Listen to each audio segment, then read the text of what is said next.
Hello everyone, welcome to R K study info YouTube channel. ಈ ವಿಡಿಯೋದಲ್ಲಿ Karnataka set 2023 ಈ ಒಂದು ಪರೀಕ್ಷೆಗೆ ಐ ಹೋಪ್ ನೀವೆಲ್ಲ ತಯಾರಿಯನ್ನು ನಡೆಸ್ತಾ ಇದ್ದೀರಾ, ಹಾಗೇನೆ ಅಪ್ಲಿಕೇಶನ್ ಸಲ್ಲಿಸ್ತಾ ಇದ್ದೀರಾ, ಹಾಗೆ ಸಲ್ಲಿಸಿದ್ದೀರಾ ಕೂಡ.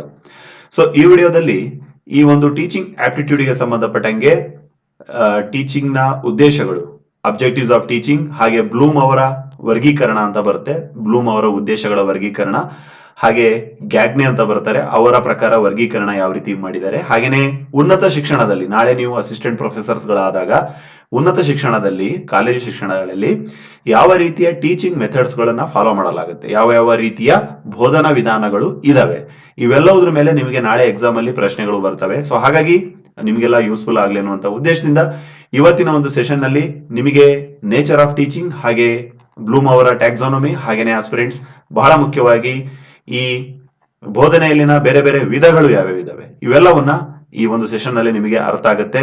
ವಿ ಆರ್ ಶೋರ್ ದಟ್ ಈ ಒಂದು ಸೆಷನ್ ನೋಡಿ ಆದ್ಮೇಲೆ you feel very confident on the teaching aptitude. ನೆನಪಿರ್ಲಿ, ನಿಮಗೆ ಟೀಚಿಂಗ್ ಆಪ್ಟಿಟ್ಯೂಡ್ ಘಟಕ 1 ಅಥವಾ ಯೂನಿಟ್ 1 ಅಂತ ಏನಿದೆ, ಈ ಒಂದು ಟಾಪಿಕ್ ನಿಂದ ನಿಮಗೆ 10 ಮಾರ್ಕ್ಸ್ 10 ಮಾರ್ಕ್ಸ್ ಕವರ್ ಆಗುತ್ತೆ ನೋಡಿ. ಟೋಟಲ್ ಪೇಪರ್ 1 ಇರೋದು 100 ಮಾರ್ಕ್ಸ್ ನ ಒಂದು ಪೇಪರ್. ಸೊ ಅದರಲ್ಲಿ 10 ಮಾರ್ಕ್ಸ್ ಎಲ್ಲಿಂದ ಡೈರೆಕ್ಟ್ ಆಗಿ ಕೇಳಲಾಗುತ್ತೆ, ಟೀಚಿಂಗ್ ಆಪ್ಟಿಟ್ಯೂಡ್. ಇವತ್ತಿನ ಒಂದು ಸೆಷನ್ ನಿಂದನೇ ನಿಮಗೆ ಕ್ವಶನ್ಸ್ ಗಳು ಕವರ್ ಆಗುತ್ತೆ. ಸೊ ಹಾಗಾಗಿ ಇವತ್ತಿನ ಒಂದು ಸೆಷನ್ ನಿಮಗೆ ಬಹಳಷ್ಟು ಯೂಸ್ಫುಲ್ ಆಗುತ್ತೆ. ಈ ವಿಡಿಯೋವನ್ನು ಕೊನೆವರೆಗೂ ನೋಡಿ ಅಂತ ಹೇಳ್ತಾ, ನಮ್ಮ ಚಾನಲ್ ಮೊದಲೇವರೆಗೆ ನೋಡ್ತಾ ಇದ್ರೆ, ಸಬ್ಸ್ಕ್ರೈಬ್ ಮಾಡದೆ ನೋಡ್ತಾ ಇದ್ರೆ ಸಬ್ಸ್ಕ್ರೈಬ್ ಮಾಡ್ಕೊಳ್ಳಿ, ಹಾಗೆ ಬೆಲ್ ಬಟನ್ ಅನ್ನ ಕ್ಲಿಕ್ ಮಾಡಿ. ಬಿಕಾಸ್ ನಾವು ಮಾಡುವಂತಹ ಪ್ರತಿಯೊಂದು Karnataka set UGC net related ಎಲ್ಲಾ ವಿಡಿಯೋಸ್ಗಳು ನಿಮಗೆ ಬಂದು ರೀಚ್ ಆಗುತ್ತೆ. ಓಕೆ ಫ್ರೆಂಡ್ಸ್, ನಿಮ್ಮ ಸ್ಕ್ರೀನ್ ಮೇಲೆ ನೋಡ್ತಾ ಇರಬಹುದು, ಈ ಹಿಂದಿನ ಕ್ಲಾಸ್ ಅಲ್ಲಿ ನಾವೇನ್ ಅಧ್ಯಯನ ಮಾಡಿದ್ವಿ, what is meant by teaching, ಈ ಬೋಧನೆ ಅಂದ್ರೆ ಏನು ಅಥವಾ ಟೀಚಿಂಗ್ ಅಂದ್ರೆ ಏನು ಅಂತ ಹೇಳಿ ಅರ್ಥ ಮಾಡ್ಕೊಂಡ್ ಬಂದಿದ್ವಿ ನೋಡಿ. ನಮ್ಮ ಕ್ಲಾಸ್ ಬೈಲ್ಯಾಂಗ್ವಲ್ ಆಗಿರುತ್ತೆ, ಅಂದ್ರೆ ಕನ್ನಡ ಮತ್ತು ಇಂಗ್ಲಿಷ್ ಎರಡು ಭಾಷೆಯಲ್ಲಿ ನಿಮಗೆ ತಿಳಿಸುವಂತ ಪ್ರಯತ್ನ ಆಗುತ್ತೆ. ನಾವು ಲೆಸನ್ ಅನ್ನ ಹೇಳ್ತಾ ಇರುವಾಗ ಸಾಧ್ಯ ಆದಷ್ಟು ಏನ್ ಮಾಡಿ, ಕನ್ನಡ ಮತ್ತು ಇಂಗ್ಲಿಷ್ ಮೀಡಿಯಂ ಯಾರೇ ಇರಲಿ, ನೀವು ನೋಟ್ಸ್ ಮಾಡ್ತಾ ಓದಿದ್ರೆ ಖಂಡಿತ ನಿಮಗೆ ನಾಳೆ ರಿವಿಷನ್ ಮಾಡ್ಕೊಳ್ಳೋದಕ್ಕೆ ಅದು ಹೆಲ್ಪ್ಫುಲ್ ಆಗುತ್ತೆ ಸ್ಟೂಡೆಂಟ್ಸ್. ಸೊ ಈ ಹಿಂದಿನ ಕ್ಲಾಸ್ ಅಲ್ಲಿ ಟೀಚಿಂಗ್ ನ ಬಗ್ಗೆ ಅರ್ಥ ಮಾಡ್ಕೊಂಡಿದ್ವಿ, what is meant by teaching ಅಂತ ಹೇಳಿ. ಟೀಚಿಂಗ್ ಇಸ್ ನಥಿಂಗ್ ಬಟ್, ಆಯ್ತಾ, ಒಂದ್ಸಲ ಗ್ಲಾನ್ಸ್ ಮಾಡಿ ನೆಕ್ಸ್ಟ್ ಟಾಪಿಕ್ ಗೆ ಹೋಗೋಣ. ನೋಡಿ, ಟೀಚಿಂಗ್ ಇಸ್ ಅ ಪ್ರೊಸೆಸ್ ಅಂತ ಹೇಳ್ತಾರೆ. ಇದರಲ್ಲಿ ಟೀಚರ್, ಲರ್ನರ್, ಕರಿಕ್ಯುಲಮ್ ಮತ್ತೆ ಅದರ್ ವರೈಬಲ್ಸ್ ಅಂತ ಹೇಳಿದ್ವಿ ತಾನೆ. ಯಾರ್ಯಾರು ಇರ್ತಾರೆ ಇದರಲ್ಲಿ? ಶಿಕ್ಷಕರು ಇರ್ತಾರೆ, ವಿದ್ಯಾರ್ಥಿ ಅಥವಾ ಕಲಿಕಾರ್ಥಿ ಇರ್ತಾನೆ, ಹಾಗೇನೆ ಪಠ್ಯಕ್ರಮ ಇರುತ್ತೆ, ಹಾಗೇನೆ ವಿಭಿನ್ನ ರೀತಿಯಾಗಿರುವಂತಹ ಚಲಕಗಳು ಅಥವಾ ಪರಿವರ್ತಕಗಳು ಅಂತ ಹೇಳ್ತಾರೆ. ಇವೆಲ್ಲವನ್ನ ಬಹಳ ನೀಟಾಗಿ ಅರೇಂಜ್ಮೆಂಟ್ ಮಾಡ್ಬಿಟ್ಟು ಒಂದು ನಿರ್ದಿಷ್ಟ ಕಾರ್ಯಕ್ಕೆ ಅದನ್ನೆಲ್ಲವನ್ನ ಸಿಸ್ಟಮೆಟಿಕ್ ಆಗಿ ಆರ್ಗನೈಸ್ ಮಾಡಿರ್ತೇವೆ. ಯಾವುದಕ್ಕೆ ಅಂತ ಹೇಳೋದಾದ್ರೆ, ಈ ಪೂರ್ವ ನಿರ್ಧಾರಿತ ಗುರಿಗಳನ್ನ ಪಡೆಯೋದಿಕ್ಕೆ. ಪೂರ್ವ ನಿರ್ಧಾರಿತ ಗುರಿಗಳು ಅಂತಂದ್ರೆ ಏನು? ಪ್ರೀ ಡಿಟರ್ಮೈನ್ಡ್ ಗೋಲ್ಸ್ ಅಂತ ಹೇಳ್ತಾರೆ. ಈ ವಿದ್ಯಾರ್ಥಿಗಳಲ್ಲಿ ಬದಲಾವಣೆಯನ್ನ ತರೋದಿಕ್ಕೆ, ಸರಿನಾ, ಅವರ ವರ್ತನೆಯಲ್ಲಿ ಸಾಮಾಜಿಕವಾಗಿ, ಸರಿನಾ, ವರ್ತನೆಯಲ್ಲಿ ಬದಲಾವಣೆಯನ್ನ ತರೋದಿಕ್ಕೆ ಅಥವಾ ಸ್ಕಿಲ್ ಗಳನ್ನ ಬೆಳೆಸೋದಿಕ್ಕೆ, ಅವೆಲ್ಲ ಏನು ಗುರಿಗಳು ಅಂತ ಹೇಳ್ತಾರೆ. ಆ ಗುರಿಗಳನ್ನ ಸಾಧಿಸೋದಿಕ್ಕೆ ಈ ಟೀಚರ್ಸ್ ಇರ್ಬೋದು, ಕರಿಕ್ಯುಲಮ್ ಇರ್ಬೋದು. ಕರಿಕ್ಯುಲಮ್ ಅಂದ್ರೆ ಏನು? ಪಠ್ಯಕ್ರಮ. ಹಾಗೇನೆ ಈ ಒಂದು ಬೇರೆ ಬೇರೆ ರೀತಿಯ ಚಲಕಗಳಲ್ಲಿ ಯಾವ್ಯಾವ ಬರ್ತಾವ ಅಂತ ಹೇಳಿದ್ವಿ, TLMಗಳು ಅಥವಾ ಪರಿಸರ, ಸರಿನಾ, ಇವೆಲ್ಲವೂ ಪರಿಣಾಮ ಬೀರ್ತವೆ ಎಜುಕೇಶನ್ ಅಲ್ಲಿ ಅಥವಾ ಟೀಚಿಂಗ್ ಅಲ್ಲಿ, ಸರಿನಾ. ಸೊ ಇವೆಲ್ಲವನ್ನ ಬಹಳ ಸಿಸ್ಟಮೆಟಿಕ್ ಆಗಿ ಜೋಡಿಸ್ಕೊಂಡು ಪೂರ್ವ ನಿರ್ಧಾರಿತ ಗುರಿಯನ್ನ ಪಡಿತೇವಲ್ವಾ, ಅದನ್ನೇ ಎಜುಕೇಶನ್ ಅಂತ ಕರೀತಾರೆ ಅಂತ ಹೇಳಿ ಗೊತ್ತಾಗಿತ್ತು. ಹಾಗೇನೆ ಆಸ್ಪಿರೆಂಟ್ಸ್, ಎಜುಕೇಶನ್ ಬಗ್ಗೆ ಬೇರೆ ಬೇರೆ ವಿದ್ವಾಂಸರು ಬೇರೆ ಬೇರೆ ಡೆಫಿನಿಷನ್ಸ್ ಗಳನ್ನ ಕೊಟ್ಟಿದ್ರು, ನಿಮ್ಗೆಲ್ಲ ಈ ಹಿಂದಿನ ಕ್ಲಾಸ್ ಅಲ್ಲಿ ಅರ್ಥ ಆಗಿದೆ. ಅದರಲ್ಲೂ ಬಹಳ ಮುಖ್ಯವಾಗಿ ಶ್ರೀ ರವೀಂದ್ರನಾಥ್ ಟ್ಯಾಗೋರ್ ಅವರು ಏನ್ ಹೇಳಿದ್ರು, ಶಿಕ್ಷಣ ಎನ್ನುವುದು ಪ್ರಕೃತಿಯಲ್ಲಿ ಸಾಗಬೇಕು, in nature education must go ಅಂತ ಹೇಳಿದ್ರು ಇವರು, ನೇಚರ್. ಹಾಗೇನೆ ಇವರ ಬಗ್ಗೆ ಈ ಸಲದ ಕೇಸೆಟ್ ಅಲ್ಲಿ ಖಂಡಿತ ಪ್ರಶ್ನೆ ಕೇಳ್ತಾರೆ. ಅದು ಯಾವುದ್ರ ಬಗ್ಗೆ ಅಂತಂದ್ರೆ, ಯುನೆಸ್ಕೋ ಏನ್ ಮಾಡಿದೆ, ಇವರ ಒಂದು ಶಾಂತಿ ನಿಕೇತನ ಅಂತ ಏನು ಸ್ಥಾಪನೆ ಮಾಡಿದ್ರು, ಎಜುಕೇಶನ್ ಇನ್ಸ್ಟಿಟ್ಯೂಟ್ 1908ರಲ್ಲಿ, ಸರಿನಾ, ವಿಶ್ವವಿದ್ಯಾಲಯ ಅಂತಾನು ಕರೀತಾರೆ ಅದನ್ನ. ಸೊ ಅದನ್ನ ಯುನೆಸ್ಕೋ 2023ರಲ್ಲಿ ರೀಸೆಂಟ್ ಆಗಿ ಇದೇ ಮಂತ್ ಏನಂತ ಅನೌನ್ಸ್ಮೆಂಟ್ ಮಾಡಿದೆ, ವರ್ಲ್ಡ್ ಹೆರಿಟೇಜ್ ಸೈಟ್ ಅಂತೇಳಿ ಅನೌನ್ಸ್ಮೆಂಟ್ ಮಾಡಿದೆ ನೋಡಿ. ಇದ್ರ ಮೇಲೇನು ಪ್ರಶ್ನೆಯನ್ನ ಕೇಳ್ತಾರೆ, ವಿಶ್ವ ಪಾರಂಪರಿಕ ತಾಣ ಅಂತೇಳಿ ಘೋಷಣೆ ಮಾಡಿದೆ. ಹಾಗೇನೆ ಮಹಾತ್ಮ ಗಾಂಧೀಜಿ ಅವರು ಏನ್ ಹೇಳಿದ್ರು, ಇದನ್ನು ಸಹ ಬಹಳ ಟಾರ್ಗೆಟ್ ಮಾಡಿ ಕೇಳಲಾಗಿದೆ ನೋಡಿ ಈ ಪ್ರಶ್ನೆಯನ್ನ, ಈ ಟಾಪಿಕ್ ನ. ಯಾಕಂದ್ರೆ ಇವರು ಬಹಳ ಹೊಸ ಡೆಫಿನಿಷನ್ಸ್ ಗಳನ್ನ ಕೊಡ್ತಾರೆ. ಮೂಲ ಶಿಕ್ಷಣ, ನಯಿ ತಾಲೀಮು ಮತ್ತೆ ವರದಾ ಶಿಕ್ಷಣ, ಈ ರೀತಿಯ ಡೆಫಿನಿಷನ್ಸ್ ಗಳನ್ನ ಎಜುಕೇಶನ್ ಗೆ ಹೇಳ್ತಾರೆ. ಹಾಗೇನೆ ಎಜುಕೇಶನ್ ಅನ್ನೋದು ಒಂದು ಕಾಯಿನ್ ಇದ್ದಂಗೆ, ಅದರ ಎರಡು ಫೇಸ್ಗಳು ಅಂತಂದ್ರೆ ನಾಲೆಜ್ ಮತ್ತೆ ಎಂಪ್ಲಾಯ್ಮೆಂಟ್ ಅಂತ ಹೇಳ್ತಾರೆ. ಜ್ಞಾನ ಹಾಗೇನೆ ಉದ್ಯೋಗ, ಇವೆರಡು ಶಿಕ್ಷಣದ ಎರಡು ಮುಖಗಳು ಅಂತ ಹೇಳ್ತಾರೆ. ಸೊ ಇವೆರಡು ಬಹಳ ಇಂಪಾರ್ಟೆಂಟ್ ಆಗುತ್ತೆ. ಹಾಗೇನೆ ಶಿಕ್ಷಣ ಮಗು ಕೇಂದ್ರಿತ, ಶಿಶು ಕೇಂದ್ರಿತ ಈ ಚೈಲ್ಡ್ ಸೆಂಟರ್ಡ್ ಅಂತ ಹೇಳ್ತಾರೆ. ಈ ರೀತಿಯ ಕಾನ್ಸೆಪ್ಟ್ ನ ತಂದವರು ಯಾರು? ಶ್ರೀ ಜೆ ರೂಸೋ ಅವರು. ಹಾಗೇನೆ ಜಾನ್ ಡೂಯಿ ಅವ್ರದ್ದು ಬಹಳ ಇಂಪಾರ್ಟೆಂಟ್ ಆಗುತ್ತೆ. ಮಾಡಿ ಕಲಿ, ಡೂ ಅಂಡ್ ಲರ್ನ್ ಎನ್ನುವಂತಹ ಒಂದು ವಿಧಾನವನ್ನ ಅವ್ರು ಐಡೆಂಟಿಫೈ ಮಾಡ್ತಾರೆ. ಹಾಗೇನೆ ನಮ್ಗೆಲ್ಲ ಈ ಒಂದು ಟೀಚಿಂಗ್ ಯಾವ ಯಾವ್ದ್ರ ಮೇಲೆ ಬೇಸ್ಮೆಂಟ್ ಆಗಿದೆ ಅನ್ನೋದು ಗೊತ್ತಾಗಿತ್ತು. ಈ ವಿಷಯದ ಮೇಲೆ ಹಿಡಿತ ಇರ್ಬೋದು, ಸಂವಹನ ಇರ್ಬೋದು, ವಿದ್ಯಾರ್ಥಿಗಳೊಂದಿಗೆ ಸಂಬಂಧ ಇರ್ಬೋದು, ಇವೆಲ್ಲ ಇದ್ರೆ ಟೀಚಿಂಗ್ ಸಕ್ಸಸ್ಫುಲ್ ಆಗಿ ಆಗುತ್ತೆ ಅಂತ ಗೊತ್ತಾಯ್ತು. ಹಾಗೇನೆ ಚಲಕಗಳ ಬಗ್ಗೆ ಗೊತ್ತಾಯ್ತು. ವರಯಬಲ್ಸ್ ಅಂದ್ರೇನು? ಚಲಕಗಳು ಅಂತ ಹೇಳಿ ಅರ್ಥ. ಏನಿದು ಚಲಕ ಅಂತಂದ್ರೆ? ನೋಡಿ, ಚಲಕ ಅಂತಂದ್ರೆ ಪ್ರಭಾವ ಬೀರುವ ಅಂಶಗಳು. ಸರಿನಾ? ಪ್ರಭಾವ ಬೀರುವ ಅಂಶಗಳು. ಆಯ್ತಾ? ನೀವೇನಾದ್ರೂ ನಾಲೆಜ್ ತಗೊಂತ ಇದ್ದೀರಾ ಅಂತಂದ್ರೆ ನಿಮ್ಮ ಮೇಲೆ ಬಹಳಷ್ಟು ಪರಿಣಾಮಗಳನ್ನ ಬೀರ್ತವೆ. ಆಯ್ತಾ? ಪರ್ಟಿಕ್ಯುಲರ್ ಚಾನಲ್ಗಳು, ಪರ್ಟಿಕ್ಯುಲರ್ ಟೀಚರ್ಸ್ಗಳು, ಪರ್ಟಿಕ್ಯುಲರ್ ವ್ಯಕ್ತಿಗಳು, ಪರ್ಟಿಕ್ಯುಲರ್ ನೋಟ್ಸ್ಗಳು, ಇವೆಲ್ಲವೂ ಏನು? ವರಯಬಲ್ಸ್ ಅಂತ ಹೇಳ್ತಾರೆ. ಸರಿನಾ? ಹಾಗಾದ್ರೆ ಟೀಚಿಂಗ್ ಮೇಲೇನು ಕೆಲವೊಂದು ವರಯಬಲ್ಸ್ ಗಳು ಕೆಲಸ ಮಾಡ್ತಾವ ಅಂತ ಹೇಳೋದಾದ್ರೆ ಹೌದು. ಟೀಚಿಂಗ್ ಅಲ್ಲಿ ಈ ಹಿಂದಿನ ಪ್ರಕಾರ 2 ರೀತಿಯ ವರಯಬಲ್ಸ್ ಗಳಿತ್ತು. ಟೀಚರ್ ಮತ್ತೆ ಸ್ಟೂಡೆಂಟ್ ಮಾತ್ರ ಗಣನೆಗೆ ತೆಗೆದುಕೊಳ್ತಾ ಇದ್ರು. ಈಗ ತುಂಬಾ ಅಡ್ವಾನ್ಸ್ ಆಗಿರೋದ್ರಿಂದ ಇದರಲ್ಲಿ ಅವಲಂಬಿತರು, ಸ್ವತಂತ್ರರು ಮತ್ತೆ ಈ ಒಂದು ಸಹಾಯಕ ಚಲಕಗಳು ಅಂತ ಹೇಳಿ 3 ರೀತಿಯಾಗಿ ಡಿವೈಡ್ ಮಾಡ್ತಾರೆ. ಎಕ್ಸಾಮ್ ಅಲ್ಲಿ ಕೇಳ್ತಾರೆ ನೋಡಿ. ಇಂಡಿಪೆಂಡೆಂಟ್ ಅಂತಂದ್ರೆ ಯಾರು? ಸ್ವತಂತ್ರ ಅಂತ ಹೇಳಿ ಅರ್ಥ. ಇದರಲ್ಲಿ ಯಾರು? ಶಿಕ್ಷಕರು ಏನಾಗಿರ್ತಾರೆ? ಸ್ವತಂತ್ರ ವ್ಯಕ್ತಿಗಳಾಗಿರ್ತಾರೆ. ಇವರು ಸ್ವತಂತ್ರ ಚಲಕ ಇವರು. ಸರಿನಾ? ಡಿಪೆಂಡೆಂಟ್ ಯಾರು? ವಿದ್ಯಾರ್ಥಿ ಆಗಿರ್ತಾರೆ. So student is the dependent variable ಅಂತ ಹೇಳಿ ಕನ್ಸಿಡರ್ ಆಗುತ್ತೆ. ಹಾಗೇನೆ ಇಂಟರ್ವೀನಿಂಗ್ ಅಂದ್ರೇನು? ಬದಲಾಗುತ್ತಿರುವಂತಹ ಅಥವಾ ಹೆಲ್ಪಿಂಗ್ ವರಯಬಲ್ ಅಂತ ಹೇಳಿ ಅರ್ಥ. ಇದರಲ್ಲಿ ಟೀಚಿಂಗ್ ಲರ್ನಿಂಗ್ ಮೆಟೀರಿಯಲ್ಸ್ಗಳು, ಬೋಧನೆಗೆ ಸಹಾಯ ಮಾಡುವಂತಹ ಎಲ್ಲ ಈ ಪರಿಕರಗಳೆಲ್ಲ ಆಗುತ್ತೆ ನೋಡಿ. ಇನ್ಕ್ಲೂಡಿಂಗ್ ಎನ್ವೈರನ್ಮೆಂಟ್ ಇರ್ಬೋದು, ಪ್ರತಿಯೊಂದು ಇರ್ಬೋದು. ಸೊ ಇದನ್ನ ವರಯಬಲ್ಸ್ ಆಫ್ ಟೀಚಿಂಗ್, ಪ್ರಭಾವ ಬೀರುವ ಅಂಶಗಳು ಅಥವಾ ಚಲಕಗಳು ಅಂತ ಕರೀತಾರೆ. ಸೊ ಇವತ್ತಿನ ಒಂದು ಟಾಪಿಕ್ ಗೆ ಹೋಗ್ತಾ ಇದ್ದೇವೆ. ಬೋಧನೆಯ ಪ್ರಮುಖ ಲಕ್ಷಣಗಳು, ನೇಚರ್ ಆಫ್ ಟೀಚಿಂಗ್ ಅಂತ ಹೇಳಿ ಕರೀತಾರೆ. ಏನಿದು ನೇಚರ್ ಅಂತಂದ್ರೆ ನೋಡಿ, ಫಾರ್ ಎಕ್ಸಾಂಪಲ್ ಈಗ ಏನಾದ್ರೂ ಒಂದು ನೋಡ್ತೀರಾ, ನೋಡ್ಬಿಟ್ಟು ಏನ್ ಮಾಡ್ತೀರಾ ನೀವು? List out ಮಾಡ್ತಿರ್ತಾನೆ. ಓಕೆ, ಇದು ಈ ರೀತಿ ಇದೆ, ಈ ರೀತಿ ಇದೆ, ಈ ರೀತಿ ಇದೆ, ಅದರ ಲಕ್ಷಣಗಳನ್ನ, ಅದರ ಫಿಸಿಕಲ್ ಕ್ಯಾರೆಕ್ಟರ್ಸ್, ಕೆಮಿಕಲ್ ಕ್ಯಾರೆಕ್ಟರ್ಸ್ ಗಳನ್ನ ನಾವು ಲಿಸ್ಟ್ ಔಟ್ ಮಾಡ್ತೀವಿ ತಾನೆ. ಸೇಮ್ ಟೀಚಿಂಗ್ ನೋಡಿದಾಗ ಏನ್ ಅನ್ಸುತ್ತೆ? ಅದನ್ನೇ ಇಲ್ಲಿ ಲಿಸ್ಟ್ ಔಟ್ ಮಾಡಿದ್ದೇವೆ ನೋಡಿ. ಬೋಧನೆಯ ಲಕ್ಷಣಗಳು ಅಂತ ಹೇಳ್ತಾರೆ. ಇದ್ರ ಮೇಲೆ ಎಕ್ಸಾಮ್ ಅಲ್ಲಿ ಕೇಳ್ತಾರ? 100% ಕೇಳ್ತಾರೆ. ಸೊ ನೋಡಿ, teaching is a profession, teaching is a ವೃತ್ತಿ ಅಂತ ಹೇಳ್ತಾರೆ ಇದನ್ನ. ಆಯ್ತಾ? ಪ್ರವೃತ್ತಿ ಅಂತ ಹೇಳ್ತಾರೆ. ಟೀಚಿಂಗ್ ಇಸ್ ಅ ಸೈನ್ಸ್ ಮತ್ತೆ ಆರ್ಟ್ ಅಂತ ಹೇಳ್ತಾರೆ. ಓಕೆ, ಈ ಬೋಧನೆ ಅನ್ನುವುದು ಏನು? ವಿಜ್ಞಾನ ಮತ್ತು ಕಲೆ ಅಂತ ಹೇಳ್ತಾರೆ. ಹಾಗೇನೆ ಇದೊಂದು ಸಂವಾದ. ಇಂಟರಾಕ್ಷನ್ ಅಂದ್ರೆ ಏನು? ಸಂವಾದ. ಸರ್, ನಾಳೆ ನೀವು ಟೀಚರ್ ಆದಾಗ, ಅಸಿಸ್ಟೆಂಟ್ ಪ್ರೊಫೆಸರ್ ಆದಾಗ ವಿದ್ಯಾರ್ಥಿಗಳ ಜೊತೆ ಏನ್ ಮಾಡ್ತೀರಾ? ನೀವು ಕಮ್ಯುನಿಕೇಶನ್ ಮಾಡ್ತೀರಾ, ಇಂಟರಾಕ್ಷನ್ ಅನ್ನ ಮಾಡ್ತೀರಾ. ನೀವು ಮಾತನಾಡ್ತೀರಾ, ವಿದ್ಯಾರ್ಥಿಗಳನ್ನು ನಿಮ್ಮ ಹತ್ರ ಇಂಟರಾಕ್ಷನ್ ಮಾಡ್ತಾರಲ್ವಾ? That is called interaction. ಹಾಗೆ ಡೈನಾಮಿಕ್ ಪ್ರೋಸೆಸ್. ಏನಿದು ಡೈನಾಮಿಕ್ ಪ್ರೋಸೆಸ್ ಅಂದ್ರೆ ಕನ್ನಡದಲ್ಲಿ? ಚಲನಾತ್ಮಕ.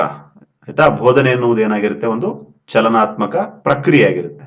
ಏನಂಗಂದ್ರೆ ನೋಡಿ, ಈ ಹಿಂದಿನ ಕಾಲದಲ್ಲಿ ಏನಂತ ಮಾಡ್ತಾ ಇದ್ರು? ಗುರುಕುಲ ಸಿಸ್ಟಮ್ ಇತ್ತು ತಾನೆ. ಸೊ ಗುರುಕುಲ ಸಿಸ್ಟಮ್ ಮುಂದಕ್ಕೆ ಹೋಗಿ ಏನಾಯ್ತದು? ಚೈಲ್ಡ್ ಸೆಂಟರ್ಡ್ ಆಯ್ತು. ಓಕೆ, ಚೈಲ್ಡ್ ಸೆಂಟರ್ಡ್ ಅಂತಂದ್ರೇನು? ವಿದ್ಯಾರ್ಥಿ ಕೇಂದ್ರಿತ ಆಯ್ತು. ಇದೀಗ ನಾವು ನೋಡಿದ್ವಿ ತಾನೆ. ಹಾಗೇನೆ ಇತ್ತೀಚೆಗೆ ಏನಾಗಿದೆ? ಅದು ICT ಬೇಸ್ಡ್ ಆಗಿದೆ. ಟೀಚಿಂಗ್ ಅನ್ನೋದು ಏನಾಗಿದೆ? ICT ಬೇಸ್ಡ್, ಇನ್ಫಾರ್ಮೇಶನ್ ಕಮ್ಯುನಿಕೇಶನ್ ಟೆಕ್ನಾಲಜಿಯನ್ನ ಯೂಸ್ ಮಾಡ್ತಾ ಇದ್ದೇವೆ. ಇನ್ನೂ ಅಡ್ವಾನ್ಸ್ ಲೆವೆಲ್ ಅಲ್ಲಿ ಈಗ ಏನ್ ನಡೀತಾ ಇದೆ? ಆರ್ಟಿಫಿಷಿಯಲ್ ಇಂಟೆಲಿಜೆನ್ಸ್ ಮೂಲಕ ವಿದ್ಯಾರ್ಥಿಗಳು ಮತ್ತೆ ಶಿಕ್ಷಕರು ಕಲಿತಾ ಇದ್ದಾರೆ, ಬೋಧಿಸ್ತಾ ಇದ್ದಾರೆ. ಸೊ ಈ ಗುರುಕುಲದಿಂದ ಆರ್ಟಿಫಿಷಿಯಲ್ ಇಂಟೆಲಿಜೆನ್ಸ್ ನಡುವೆ ಏನು ಜರ್ನಿ ಇದೆ, ಇದನ್ನ ಏನಂತ ಹೇಳ್ತಾರೆ? ಡೈನಾಮಿಕ್ ಅಂತ ಹೇಳ್ತಾರೆ. ಸೊ ಟೀಚಿಂಗ್ ಅನ್ನೋದು ಏನಾಗಿರುತ್ತೆ? ಒಂದು ಚಲನಾತ್ಮಕ. ಹಾಗೇನೆ ಇಂಟೆಲೆಕ್ಚುಯಲ್ ಪ್ರೋಸೆಸ್. ಇಂಟೆಲೆಕ್ಚುಯಲ್ ಅಂತಂದ್ರೆ ಏನು ಸ್ಟೂಡೆಂಟ್ಸ್? ಬೌದ್ಧಿಕ ಅಂತ ಹೇಳ್ತಾರೆ. ಅಂದ್ರೆ ಈ ಬ್ರೇನಿಗೆ ಸಂಬಂಧಪಟ್ಟಿದ್ದು, ತಲೆಗೆ ಸಂಬಂಧಪಟ್ಟಿದ್ದು, ವಿಚಾರಕ್ಕೆ ಸಂಬಂಧಪಟ್ಟಿದ್ದು. ಈಗ ನಾವು ನಿಮ್ಗೆ ಹೇಳ್ತಾ ಇದ್ದೇವೆ, ಅದನ್ನ ನೀವೇನ್ ಮಾಡ್ತೀರಾ? ಅರ್ಥ ಮಾಡ್ಕೊಳ್ತೀರಾ, ನೋಟ್ಸ್ ಮಾಡ್ತೀರಾ, ನಾಳೆ ಎಕ್ಸಾಮ್ ಅಲ್ಲಿ ಅದನ್ನ ಅಪ್ಲೈ ಮಾಡಿತೀರಾ. ಸೊ ಅದೆಲ್ಲ ಏನು? ಇಂಟೆಲೆಕ್ಚುಯಲ್ ಪ್ರೋಸೆಸ್ ಅಂತ ಹೇಳ್ತಾರೆ. ಹಾಗೇನೆ ಡಿಫರೆಂಟ್ ಲೆವೆಲ್ ಆಗಿರುತ್ತೆ. ಸರಿನಾ? ಬಹಳ ಮುಖ್ಯವಾಗಿ 3 ಲೆವೆಲ್ಗಳು ಬರ್ತವೆ, ಮುಂದೆ ಹೇಳ್ತೇವೆ. ಟೀಚಿಂಗ್ ಅಲ್ಲಿ 3 ಲೆವೆಲ್ಗಳು ಬರ್ತವೆ. ಸೊ ಇವೆಲ್ಲವನ್ನ ನೇಚರ್ ಆಫ್ ಟೀಚಿಂಗ್, ಬೋಧನೆಯ ಪ್ರಮುಖ ಲಕ್ಷಣಗಳು ಅಂತ ಹೇಳ್ತಾರೆ. ಸೊ ಈಗ ಮುಂದಕ್ಕೆ ಹೋಗೋಣ. ಅಬ್ಜೆಕ್ಟಿವ್ಸ್ ಆಫ್ ಟೀಚಿಂಗ್ ಅಂತ ಹೇಳ್ತಾರೆ. ಬೋಧನೆಯ ಪ್ರಮುಖ ಉದ್ದೇಶಗಳು. ಆಯ್ತಾ? ಬೋಧನೆ ಮಾಡ್ತಾ ಇದೀವಿ ಅಂತಂದ್ರೆ we should have some particular goals. Because teaching definition ಹೇಳ್ತಾ ಇದೆ ಏನಂತೇಳಿ? ಪ್ರೀ ಡಿಟರ್ಮೈನ್ಡ್ ಗೋಲ್ಸ್ ಅಂತ ಹೇಳಿ, ಪೂರ್ವ ನಿರ್ಧಾರಿತ ಗುರಿಗಳು. ಹಾಗಾದ್ರೆ ಏನೇ ನಾವು ಮೊಟ್ಟ ಮೊದಲನೇದಾಗಿ ನಾಲೆಜ್ ನ ಪಡೆಯೋದು. ನಾಲೆಜ್ ಅಂದ್ರೆ ಏನು? ಕನ್ನಡದಲ್ಲಿ ಜ್ಞಾನವನ್ನ ಪಡೆಯುವಂತದ್ದು. ಎರಡನೇದು ಡಿಸೈರಬಲ್ ಚೇಂಜಸ್. ಡಿಸೈರಬಲ್ ಅಂತಂದ್ರೇನು? ಐಚ್ಛಿಕ ಬದಲಾವಣೆಗಳನ್ನ ಮನುಷ್ಯನಲ್ಲಿ ತರುವಂತಹ ಪ್ರಯತ್ನ. ಅದು ಯಾವ್ಯಾವುದು? ಸಾಮಾಜಿಕ ಆಗಿರ್ಬೋದು, ವರ್ತನೆಯಲ್ಲಿ, ಬಿಹೇವಿಯರ್ ಅಂದ್ರೇನು? ವರ್ತನೆಯಲ್ಲಿ ಐಚ್ಛಿಕ ಬದಲಾವಣೆಗಳನ್ನ ತರೋದು. ಇವತ್ತು ವೆಸ್ಟರ್ನ್ ಕಂಟ್ರೀಸ್ಗಳಿದಾವೆ, ಆಯ್ತಾ. ಈ ಪಾಶ್ಚಾತ್ಯ ದೇಶಗಳಿದಾವೆ, ಯಾಕೆ ಅವು ಅಷ್ಟೊಂದು ಅಡ್ವಾನ್ಸ್ ಆಗಿದಾವೆ ಅಂತ ಹೇಳೋದಾದ್ರೆ, ಅವರು ಮಾಡುವಂತ ಪ್ರಥಮವಾಗಿರುವಂತ ಕೆಲಸ ಏನು, ಎಜುಕೇಶನ್ಗೆ ತುಂಬಾ ಇಂಪಾರ್ಟೆನ್ಸ್ ನ ಕೊಡ್ತಾರೆ ಅವರು. ಸರಿನಾ.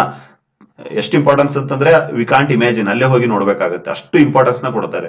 ಸೊ ಹಾಗಾಗಿ ಇವತ್ತು ಅವ್ರು ಏನಾಗಿದ್ದಾರೆ, ವೆಲ್ ಅಡ್ವಾನ್ಸ್ಡ್. ಹಾಗೇನೆ ನೋಡಿ ಅವರ ಬಿಹೇವಿಯರ್ ಏನಾಗಿರುತ್ತೆ, ಒಳ್ಳೆ ರೀತಿಯಿಂದ ಕೂಡಿರುತ್ತೆ. ಸರಿನಾ. ಸೊ ಅದೆಲ್ಲ ಯಾವ ರೀತಿ ಸಾಧ್ಯ ಆಗುತ್ತೆ, ಈ ಒಂದು ಎಜುಕೇಶನ್ ನಿಂದ, ಟೀಚಿಂಗ್ ನಿಂದ, ಉತ್ತಮವಾಗಿರುವಂತಹ ಟೀಚಿಂಗ್ ನಿಂದ ಚೇಂಜಸ್, ವೆಲ್ ಬಿಹೇವಿಯರ್ ಏನಾಗುತ್ತೆ, ಮಾರ್ಪಾಡಾಗುತ್ತೆ.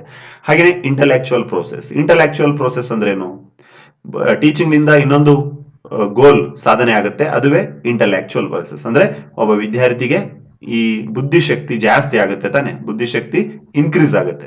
ಹಾಗೇನೆ ಡೆವಲಪ್ ಸ್ಕಿಲ್, ಬೇರೆ ಬೇರೆ ರೀತಿಯ ಕೌಶಲ್ಯಗಳು ಡೆವಲಪ್ಮೆಂಟ್ ಆಗುತ್ತೆ. ಮಾತನಾಡೋ ಕೌಶಲ್ಯ ಇರ್ಬೋದು, ಕಮ್ಯುನಿಕೇಶನ್ ಅಂತ ಹೇಳ್ತಾರೆ ಆಯ್ತಾ, ಅಥವಾ ಏನನ್ನಾದ್ರೂ ಹೊಸದಾಗಿ ಕ್ರಿಯೇಟ್ ಮಾಡುವಂತ ಕೌಶಲ್ಯ ಇರ್ಬೋದು. ಸರಿನಾ. ಇವೆಲ್ಲವೂ ಏನಾಗುತ್ತೆ, ಟೀಚಿಂಗ್ ನಿಂದಾನೇ ಆಗುತ್ತೆ. ಸೊ ಹಾಗಾಗಿ ನೋಡಿ, ತುಂಬಾ ಸಲ ಹೇಳ್ತಾ ಇರ್ತಾರೆ, teaching is a profession which creates all the other professions. ಸರಿನಾ. ಟೀಚಿಂಗ್ ಅಥವಾ ಟೀಚರ್ ಅನ್ನೋದು ಏನಾಗಿದೆ, ಎಲ್ಲ ಉಳಿದಂತಹ ಪ್ರವೃತ್ತಿಗಳ, ಎಲ್ಲ ಒಂದು ಪ್ರೊಫೆಷನ್ಸ್ ಗಳ ಒಂದು ತಾಯಿ ಅಂತಾನೆ ಹೇಳಬಹುದು, ಯಾವ್ದನ್ನ, ಟೀಚಿಂಗ್ ನ. ಹಾಗೇನೆ ಫ್ರೆಂಡ್ಸ್, ಇಟ್ ಮೇಕ್ಸ್ ಸೋಷಿಯಲ್ ಮತ್ತೆ efficient member of the society. ನಿಮ್ಗೆಲ್ಲ ಗೊತ್ತಿರುತ್ತೆ, ಒಬ್ಬ ಸಮಾಜದಲ್ಲಿ ಒಬ್ಬ ವ್ಯಕ್ತಿ ಆಗ್ಬೇಕು ಅಂದ್ರೆ, ಒಬ್ಬ ಮೌಲ್ಯ ಭರಿತ ವ್ಯಕ್ತಿ ಅಥವಾ ಒಂದು ಈ ಒಂದು ಮೀನಿಂಗ್ ಇರುವಂತ ವ್ಯಕ್ತಿ ಆಗ್ಬೇಕು ನೀವು ಅಂತಂದ್ರೆ, ನಿಮ್ಗೆ ಏನ್ ಬೇಕು, ಒಳ್ಳೆಯ ರೀತಿಯಿಂದ ಟೀಚಿಂಗ್ ಅಥವಾ ಎಜುಕೇಶನ್ ಬೇಕಾಗುತ್ತೆ. ಸೊ ಇವೆಲ್ಲವನ್ನ ಪಡೆಯೋದಕ್ಕೆ ನಾವೇನ್ ಮಾಡ್ತೇವೆ, ಟೀಚಿಂಗ್ ನ ಮಾಡ್ತೇವೆ ಅಂತ ಹೇಳಿ ಇಲ್ಲಿ ನಾವು ಕೊಟ್ಟಿದ್ದೇವೆ ನೋಡಿ. ಸರಿನಾ. ಸೊ ಇಷ್ಟೇ ಓದ್ಕೊಳ್ಳಿ, ಇಷ್ಟೇ ಎಕ್ಸಾಮಿಗೆ ಬರುತ್ತೆ. ಸೊ ಈಗ ನಾವು ನೋಡೋಣ ಈ ಬ್ಲೂಮ್ ಅವರ ವರ್ಗೀಕರಣ. ಆಯ್ತಾ. ಬೋಧನೆಯ ಪ್ರಮುಖ ಉದ್ದೇಶಗಳನ್ನ ಬ್ಲೂಮ್ ಅವರು, ಬೆಂಜಮಿನ್ ಬ್ಲೂಮ್ ಅಂತ ಬರ್ತಾರೆ, ಅವ್ರೇನ್ ಮಾಡ್ತಾರೆ, ವರ್ಗೀಕರಣವನ್ನ ಮಾಡ್ತಾರೆ. ಆಕ್ಚುಲಿ ಏನ್ ಹೇಳ್ತಾ ಇದಾರೆ ಅವರು, ಈ ಫಾರ್ ಎಕ್ಸಾಂಪಲ್ ಈಗ ನೀವು ಪಾಠವನ್ನ ಗಮನವನ್ನ ವಹಿಸಿರ್ತಾರೆ. ಎಕ್ಸಾಂಪಲ್ 10ನೇ ತರಗತಿ ಪಾಠ ಇರ್ಬೋದು, ಕಾಲೇಜಿನ ಪಾಠ ಇರ್ಬೋದು, ಅಲ್ಲಿ ನಿಮಗೆ ಹೇಳಿರ್ತಾರೆ ಈ ಪಾಠವನ್ನು ಓದಿದ ನಂತರ ವಿದ್ಯಾರ್ಥಿಯು ಅಂತ ಹೇಳಿ.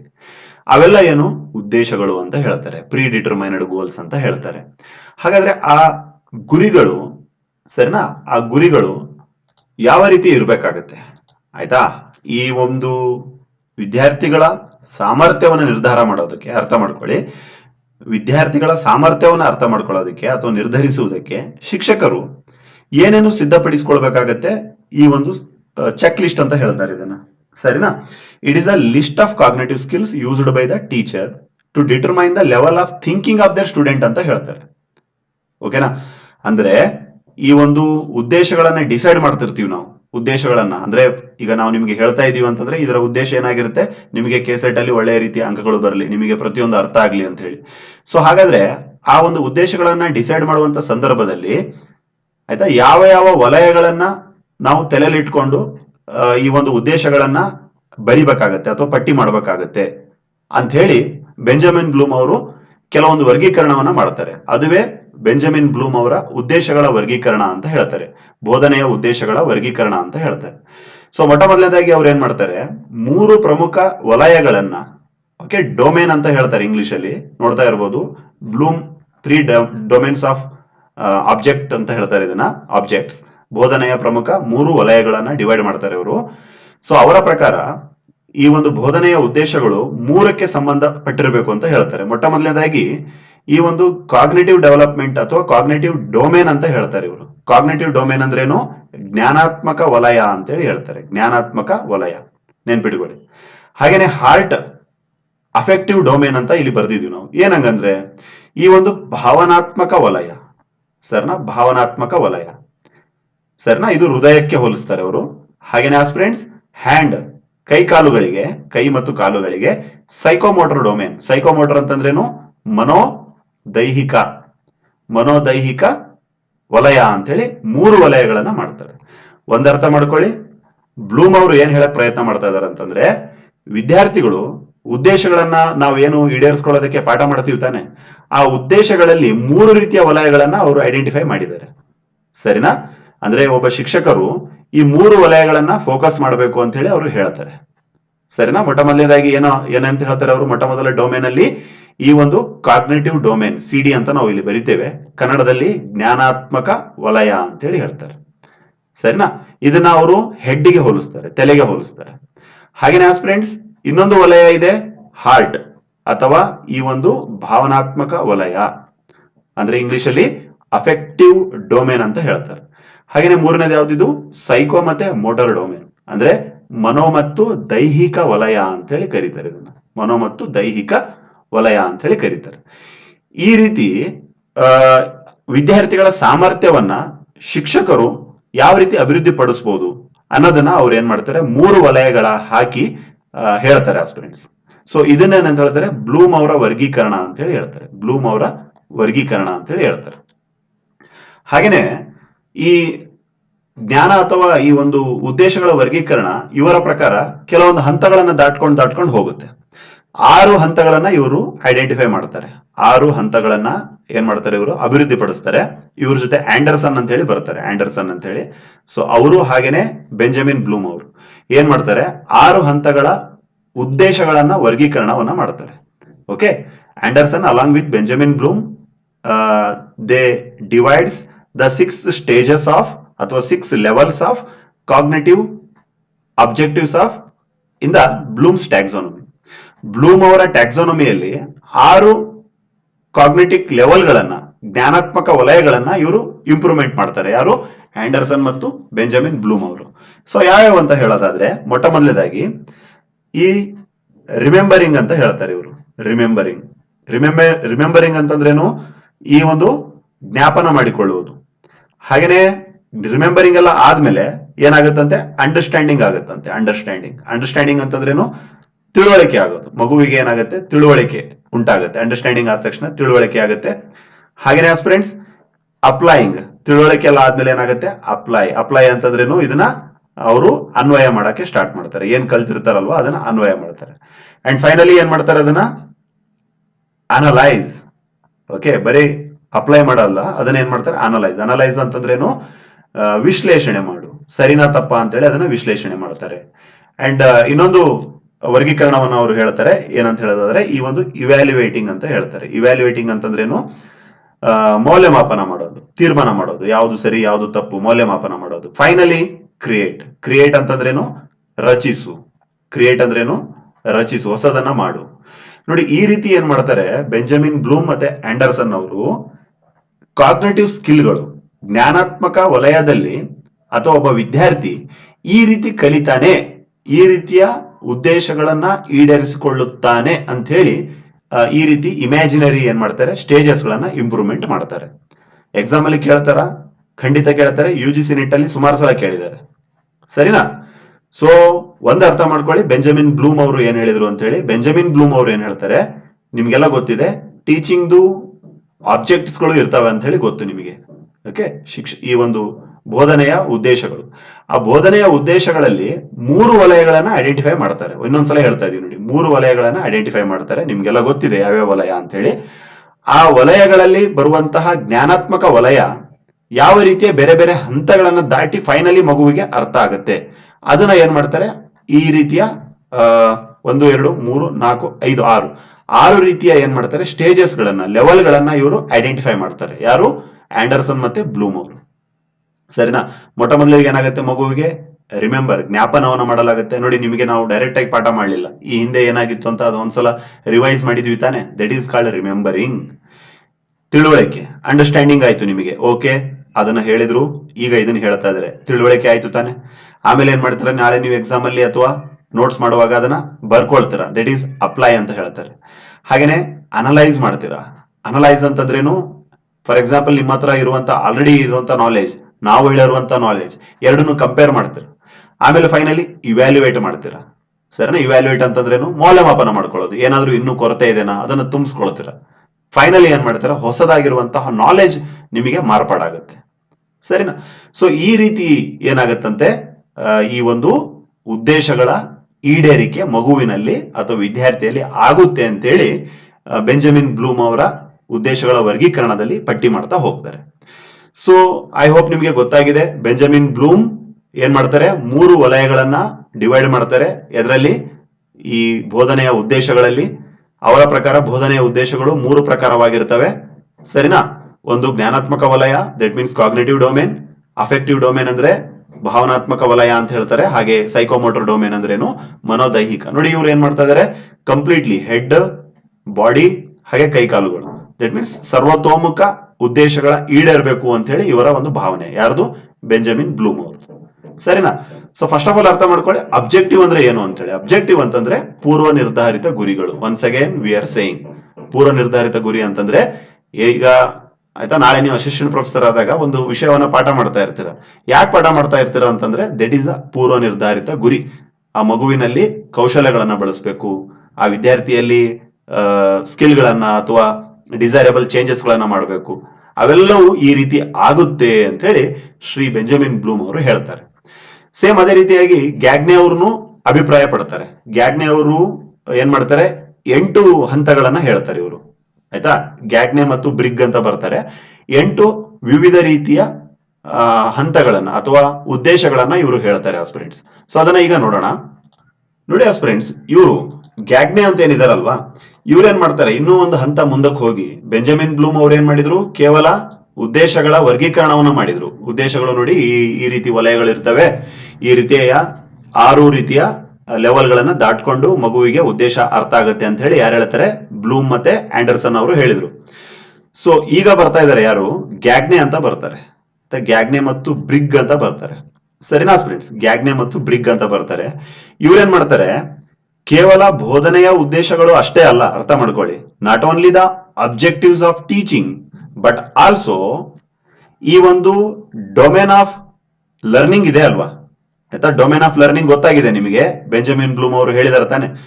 ಸೊ ಈ ಒಂದು ಕಲಿಕಾ ವಲಯಗಳ ಒಳಗಡೆ ಏನೇನಿರಬೇಕು, what are the content inside ಎನ್ನುವಂತಹ ಅಂಶವನ್ನ ಹೇಗೆ ನಿರ್ಧರಿಸಬೇಕು ಅಂತ ಹೇಳಿ ಗ್ಯಾಗ್ನೆ ಮತ್ತು ಬ್ರಿಗ್ ಅವರು ತಮ್ಮ ಒಂದು 8 ವರ್ಗೀಕರಣದಲ್ಲಿ ಹೇಳಿದ್ದಾರೆ. ನೋಡಿ ಏನ್ ಹೇಳ್ತಾರೆ ಇವರು, ಕೇವಲ ಬೋಧನೆಯ ಉದ್ದೇಶಗಳು ಹೇಗಿರಬೇಕು ಅಂತ ಹೇಳಂಗಿಲ್ಲ, ಆಯ್ತಾ, ಹೇಳೋದಿಲ್ಲ. ಜೊತೆಗೆ ಈ ಬೇರೆ ಬೇರೆ ರೀತಿಯ ವಲಯಗಳು ಇದಾವಲ್ವಾ, 3 ರೀತಿಯ ವಲಯಗಳನ್ನ ಕೊಡ್ತಾರೆ. ಹಾಗೇನೆ 6 ರೀತಿಯ ವರ್ಗೀಕರಣವನ್ನ ಮಾಡ್ತಾರೆ. ಸೊ ಈ ಉದ್ದೇಶಗಳು ಅಥವಾ ವಲಯಗಳು ಇದರ ಒಳಗಡೆ ಏನಿರಬೇಕು, ಕಂಟೆಂಟ್. ಒಂದು ಪಾಠವನ್ನ ಟೆಕ್ಸ್ಟ್ ಬುಕ್ ಅನ್ನ ರೆಡಿ ಮಾಡ್ತಾ ಇದ್ದೀರಾ ಅಂತಂದ್ರೆ, ಅಥವಾ ಮಗುವಿಗೆ ಉದ್ದೇಶವನ್ನ ಬೆಳೆಸ್ತಾ ಇದ್ದೀರಾ ಅಂತಂದ್ರೆ, what are the inside content, ಒಳಗಡೆ ಏನಿರಬೇಕು ಅಂತ ಹೇಳಿ ಮಿಸ್ಟರ್ ಗ್ಯಾಗ್ನೆ ಮತ್ತೆ ಬ್ರಿಗ್ ಅವರು ಹೇಳ್ತಾರೆ. ಇದೊಂದು ಚೆಕ್ ಲಿಸ್ಟ್ ಅಂತಾನೆ ಹೇಳ್ಬೋದು ನಾವು. ಅಂದ್ರೆ ಹಂತ ಹಂತವಾಗಿ ಬೋಧನಾ ಅನುಭವವನ್ನ ಹೇಗೆ ಅಭಿವೃದ್ಧಿಗೊಳಿಸಬಹುದು, ಅರ್ಥ ಮಾಡ್ಕೊಳ್ಳಿ. Okay, how can we improve the teaching experience. Okay, he gaves the totally 8 objectives. 8 objectives ಅಥವಾ 8 ಉದ್ದೇಶಗಳನ್ನ ಪಟ್ಟಿ ಮಾಡ್ತಾರೆ. ಅರ್ಥ ಮಾಡ್ಕೊಳ್ಳಿ ಫ್ರೆಂಡ್ಸ್. ಗ್ಯಾಗ್ನೆ ಮತ್ತು ಬ್ರಿಗ್ ಅವರು ಏನ್ ಹೇಳ್ತಾರೆ, ಕೇವಲ ಉದ್ದೇಶಗಳ ವರ್ಗೀಕರಣ ಮಾಡೋದಿಲ್ಲ, ಆ ಉದ್ದೇಶ ಮತ್ತು ವರ್ಗೀಕರಣಗಳು ಅದರ ಒಳಗಡೆ ಏನಿರಬೇಕು, ಕಂಟೆಂಟ್ ಏನಿರಬೇಕು ಅಂತ ಹೇಳಿ ಡಿಸೈಡ್ ಮಾಡ್ತಾರೆ. ಅದು ಯಾವ ರೀತಿ ಡಿಸೈಡ್ ಮಾಡಬೇಕು, ಒಬ್ಬ ಶಿಕ್ಷಕ ಆಗಿ ಒಂದು ಉದ್ದೇಶಗಳನ್ನ ಯಾವ ರೀತಿ ರಚಿಸಬೇಕು, ಯಾವ ರೀತಿ ಮಾರ್ಪಾಡು ಮಾಡಬೇಕು ಅಂತ ಹೇಳಿ ಹೇಳ್ತಾರೆ. ಸರಿನಾ ಫ್ರೆಂಡ್ಸ್? ಇನ್ನೂ ಸಿಂಪಲ್ ಆಗಿ ಹೇಳೋದಾದ್ರೆ, ಫಾರ್ ಎಕ್ಸಾಂಪಲ್ ಈಗ ನೀವು ಮನೆ ಕಟ್ತಾ ಇದ್ದೀರಾ ಅಂತ ಅನ್ಕೊಳ್ಳಿ.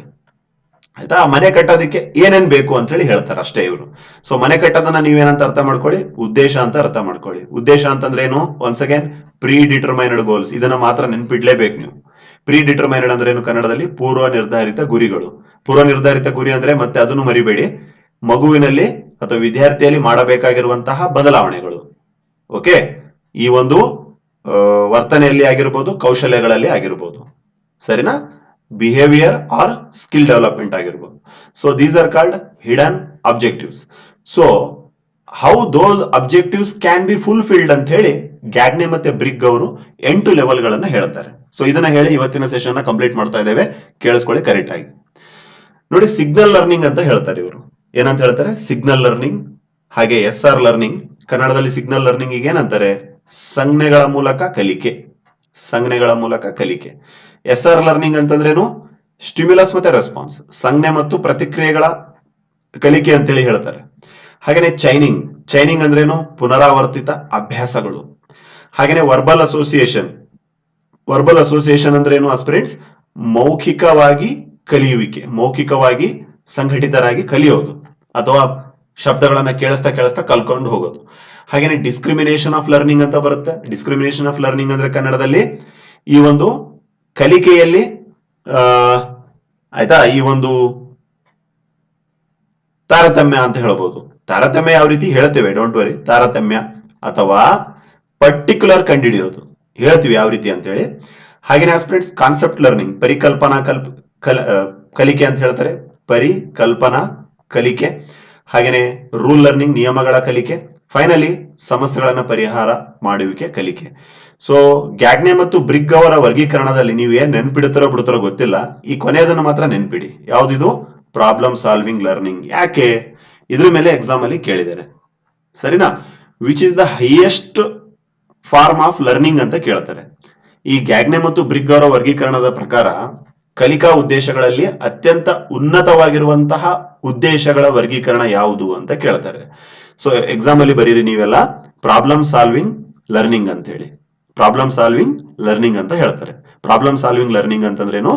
ಸಮಸ್ಯೆಯನ್ನ ಪರಿಹಾರ ಮಾಡ್ತಾ ಮಾಡ್ತಾ ಕಲಿಯುವಂತಹ ವಿಧಾನ ಏನಿದೆ ಅಲ್ವಾ, ಅದು ಕಲಿಕೆಯಲ್ಲಿ ಅತ್ಯುನ್ನತವಾಗಿರುವಂತಹ ಲೆವೆಲ್. ಯಾರ ಪ್ರಕಾರ? ಗ್ಯಾಗ್ನೆ ಮತ್ತು ಬ್ರಿಗ್ ಅವರ ಪ್ರಕಾರ.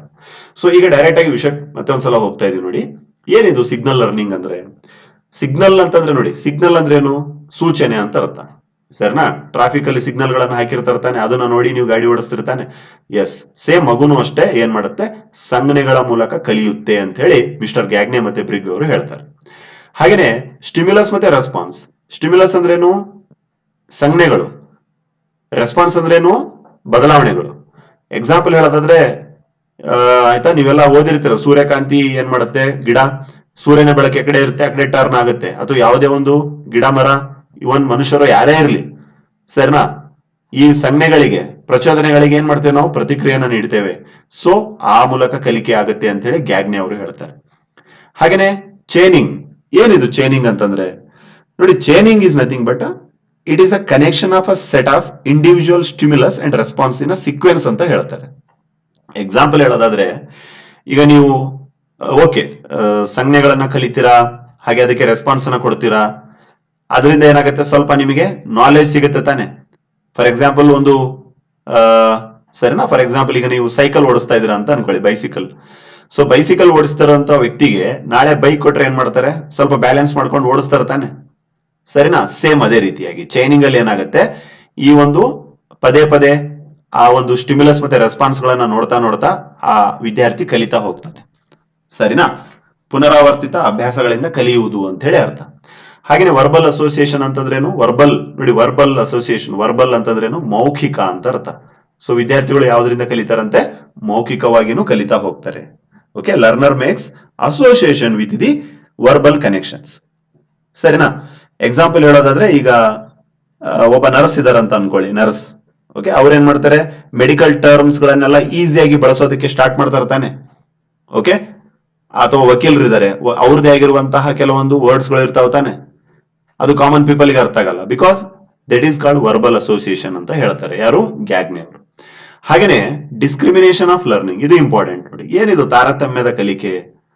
ಏನಿದು ಅಂತಂದ್ರೆ, ಎಕ್ಸಾಂಪಲ್ ಈಗ ಒಂದು ಪೊಲೀಸ್ ಡಾಗ್ ಇದೆ ಅನ್ಕೊಳ್ಳಿ, ಪೊಲೀಸ್ ಡಾಗ್ ಅದೇನ್ ಮಾಡುತ್ತೆ? ಮೂಸ್ ನೋಡ್ಬಿಟ್ಟು ಓಕೆ ಇದು ಡ್ರಗ್ ಇದೆ, ಇದು ಮಾದಕ ವಸ್ತು ಇದೆ, ಇದು ನಾರ್ಮಲ್ ವಸ್ತು ಇದೆ ಅಂತೇಳಿ ಹೇಳುತ್ತೆ ತಾನೆ. ಅದ್ಯಾವ ರೀತಿ ಹೇಳುತ್ತೆ? ಡಿಸ್ಕ್ರಿಮಿನೇಷನ್. ಅಲ್ಲಿ ಏನಾಗುತ್ತೆ?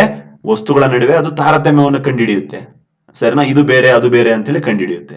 ಸೊ ಈ ರೀತಿಯ ಕಲಿಕೆ ಆಗುತ್ತೆ ಅಂತ ಹೇಳಿ ಗ್ಯಾಗ್ನೆ ಮತ್ತು ಬ್ರಿಗ್ ಅವರು ಹೇಳ್ತಾರೆ.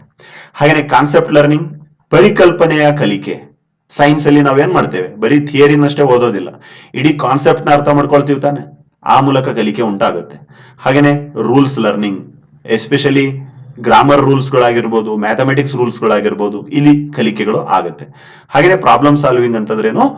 ಮಗುವಿಗೆ ಕೆಲವೊಂದು ಪ್ರಾಬ್ಲಮ್ ಗಳನ್ನ ಕೊಟ್ಟು ಆ ಮಗುನೇ ಅಥವಾ ವಿದ್ಯಾರ್ಥಿನೇ ಅದನ್ನ ಸರಿಪಡಿಸ್ಕೋಬೇಕು ಅಥವಾ ಅದರಿಂದ ಹೊರಗೆ ಬರಬೇಕು, ಈ ಮೂಲಕ ಕಲಿಕೆ ಅಂತ ಹೇಳಿ ಗ್ಯಾಗ್ನೆ ಅವರು ಏನ್ ಮಾಡ್ತಾರೆ? 8 ರೀತಿಯ ಉದ್ದೇಶಗಳನ್ನ, ಕಲಿಕಾ ಉದ್ದೇಶಗಳನ್ನ ವರ್ಗೀಕರಣ ಮಾಡ್ತಾರೆ. ಮೊದಲಿಗೆ ಹೇಳಿದ ಹಾಗೆ ಕೇವಲ ಬೋಧನೆಯ ಉದ್ದೇಶಗಳನ್ನಷ್ಟೇ ಅಲ್ಲ.